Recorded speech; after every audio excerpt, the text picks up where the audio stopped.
Margaret Ellis was known as the heart of Oak Ridge Lane, quiet, kind, and always looking out for others. Her son, Daniel Ellis, was known for something else entirely. When a simple welfare check led police into their seemingly peaceful home, what they found exposed a chilling story of addiction, anger, and a mother's tragic loyalty. Behind closed doors, one son's downward spiral had turned deadly, and no one saw it coming. Margaret Ellis lived on Oak Ridge Lane for nearly 30 years, tucked away in a quiet suburban neighborhood where everyone knew each other's names, but rarely their troubles. Her home, a small white bungalow with light blue shutters, was always well kept. The hedges were trimmed, the flowerbeds full of color, and her porch light was always on by sunset. She was a retired school librarian, a widow of over a decade, and someone who preferred a peaceful life away from attention. Most days, Margaret could be seen watering her front garden or carrying a tote bag to the nearby library where she volunteered. A few hours a week. To neighbors, she was a symbol of kindness and routine, someone who waved good morning, who baked for holiday gatherings, and who never had a harsh word to say about anyone. Her son, Daniel Ellis, had moved back in with her 3 years ago after being laid off from a construction job. He was in his mid-30s, broad-shouldered, often unshaven, and clearly weighed down by something no one in the neighborhood could quite name. At first, people assumed it was just bad luck, a man trying to get back on his feet after a difficult break. But over time, they noticed Margaret walking alone more often. Daniel's truck would remain in the driveway for days. Some nights, muffled arguments could be heard through the closed windows. Bottles began to pile up in the recycling bin. Still, no one asked questions. In neighborhoods like Oak Ridge Lane, people didn't like to intrude. It was on a Thursday morning in early spring that the first sign something was wrong emerged. The mail carrier, who had chatted with Margaret countless times over the years, noticed her mailbox hadn't been entered for days. Flyers were starting to stick out. A newspaper was damp from rain, sitting on the steps. When he peered through the window, there was no movement inside. The porch light, normally off during the day, was still on, casting an eerie glow in the morning sun.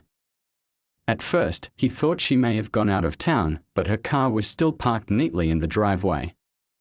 He rang the bell twice, then knocked. No answer. Later that day, neighbors across the street realized they hadn't seen Margaret outside all week. They began to talk, trading small concerns.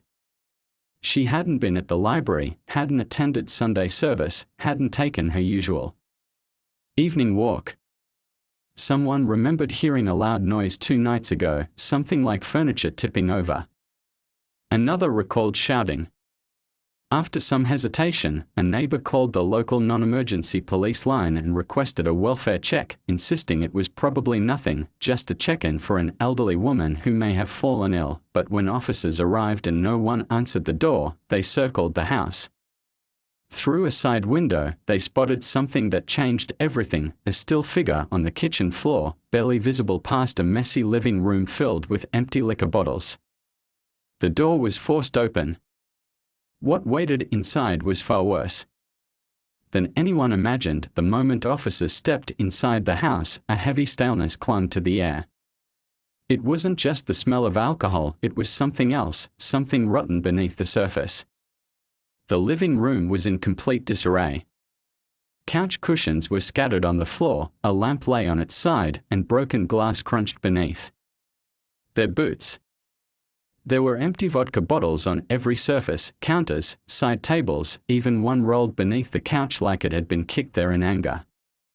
The television was still on, casting flickering light across the mess, tuned to static. As if left running for days, following the trail of disorder into the kitchen, the scene grew more disturbing. Margaret Ellis was lying on the cold tile floor, her body twisted unnaturally. She was partially covered with a throw blanket, one that looked like it had been pulled from the couch. Her legs were exposed, one shoe off, her arms slack by her sides. There were visible bruises on her forearms and a deep wound on her forehead, partially dried. The blood had pooled beneath her head, dark and sticky, having long since clotted.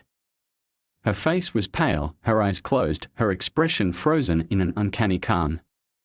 Time of death was unclear, but it was obvious she had been there for some time. Detectives, who arrived minutes later, began documenting the scene.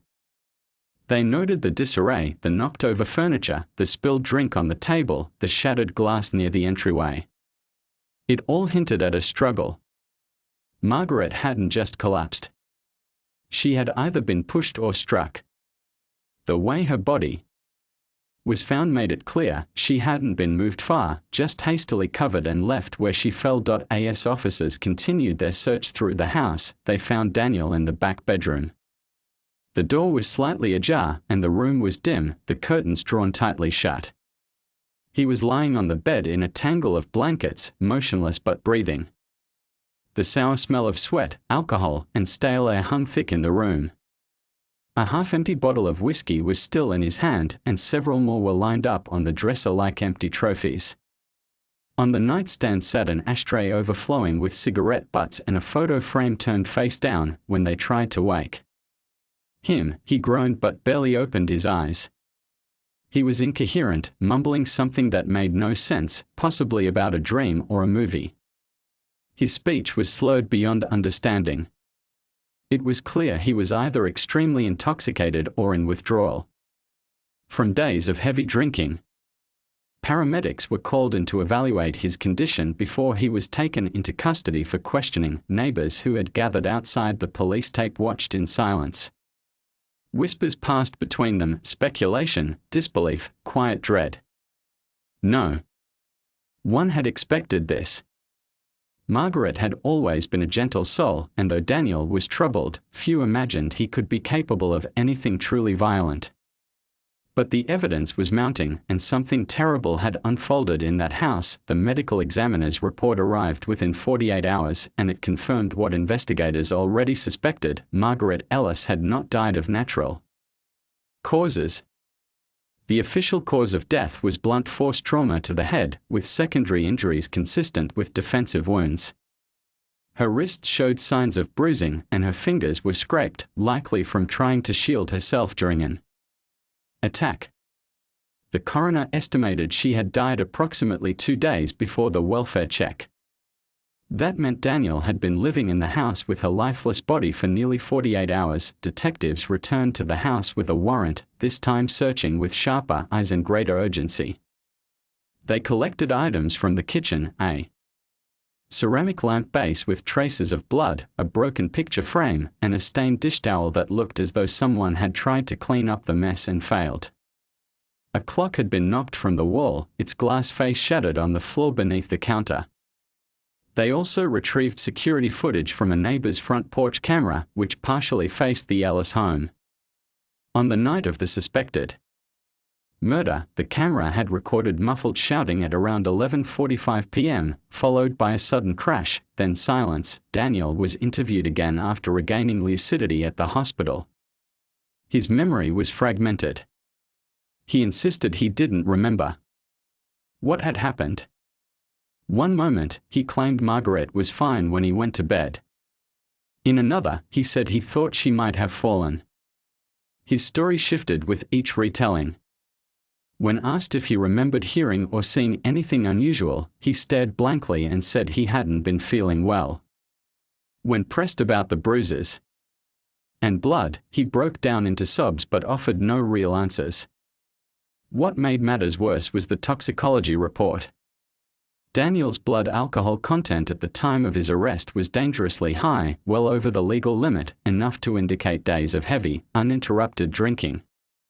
Investigators began to piece together a picture of what happened that night. It wasn't a single, uncontrollable burst of violence. It had likely been brewing for hours, perhaps days. Arguments escalating into shouting matches. Margaret trying to reason with her son while he spiraled deeper into intoxication. At some point, something had snapped inside Daniel's room. Detectives uncovered further evidence: a journal tucked beneath a mattress. It was erratic, filled with angry, confused entries. Some pages referred to his mother in bitter tones. Others suggested he blamed her for his failures, for his isolation, even for the drinking. There were no clear confessions, but the pattern was unmistakable: resentment, instability, and a slow unraveling of his mental state. As more evidence emerged, so did the cracks in the story Daniel had tried to tell. It became clear that Margaret's death was no accident. It wasn't a simple fall, nor was it just the result of neglect. It was the result of a violent, alcohol-fueled confrontation, one that left no room for excuses. The house, once a quiet refuge, had become the scene of a devastating truth. In the weeks that followed Daniel's arrest, detectives worked tirelessly to understand the depth of the family's history. On the surface, Margaret had appeared to be a devoted mother, even a protector. But as interviews with extended relatives, neighbors, and former colleagues surfaced, a more complicated dynamic began to take shape. Margaret had spent years shielding her son from the consequences of his actions. From unpaid debts to run-ins with law enforcement, she had always stepped in, always found a way to clean up after him, sometimes literally. Daniel's criminal record showed a series of misdemeanors, most of them alcohol-related. There were previous charges of public intoxication, disorderly conduct, and one case of property damage involving a bar fight. But most troubling was a domestic disturbance call from the same address just 11 months before the murder. According to the report, Margaret had phoned police after Daniel had thrown a chair across the room during an argument. No one was injured, and Margaret later declined to press charges, telling officers it was a misunderstanding and that her son was simply having a hard time. The case was dropped and no follow-up was made. As investigators dug deeper, they found that Margaret had mentioned her growing concerns about Daniel's behavior to a few close friends. One friend recalled a lunch where Margaret had quietly admitted she didn't feel safe when Daniel drank. Another said Margaret had once considered moving into a senior apartment but felt guilty leaving her son behind. She had always believed he could recover, that his drinking was just a phase brought on by unemployment and isolation. But over time, it had grown into something far more dangerous. Perhaps the most disturbing discovery came from Daniel's phone. While examining its contents, forensic analysts found a short, grainy video clip recorded late at night, just hours before the estimated time of Margaret's death.